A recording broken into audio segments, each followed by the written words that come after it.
Hello friends मु केटी welcome कर गोटे नुआ वीडियो को एबे जेमती शीत पड़ी सहित गोड़ सोरुओ केमती लगे चलो ट्राए करिया।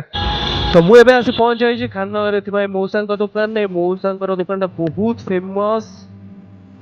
तो भिड़ तो बहुत थिला किछि टाइम वेट कला परे किछि लोक कमिले एबे मौसा को ऑर्डर टा देके आसी मोर गोटे हाफ प्लेट गोड़ आउ चारटा चकुड़ी देवे मौसा। तो फाइनाली 20 मिनिट वेट कला परे पाखे आसी पहुंच जाइए दुईटा गोड़ और चारटा चकुड़ी चलो खाइबा। तो लोकेशन टा लिंक रोड आड़ू आसिले आपण डाहाण पटरे पड़ो मौसाकर दुकान टा ठीक अच्छे।